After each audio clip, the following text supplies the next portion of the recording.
A bite-sized victory in a global fight. Apple's won its bid to stop banks from introducing their own contactless payment services on its devices in Australia. The decision by Australia's competition watchdog, the first of its kind, will stop the banks from introducing their own mobile applications on iPhones and Apple Watches. The banks had hoped to avoid transaction fees and get customers to engage more frequently with their own apps.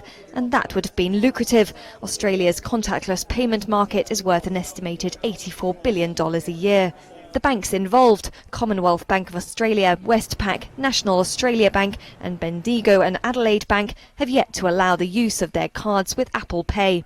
A win for them would have given them more negotiating power, a loss making them potentially more vulnerable to higher Apple fees. These four banks, by adopting a court case against Apple, could well find that it actually becomes more expensive for them to actually gain access to Apple's devices. So, I think on a long-term basis, it's probably good for Apple, probably not so good for the Australian banks in the short term.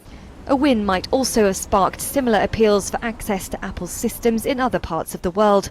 Apple does not allow any of its 3,500 banking partners in 15 global markets access to technology behind its payment system.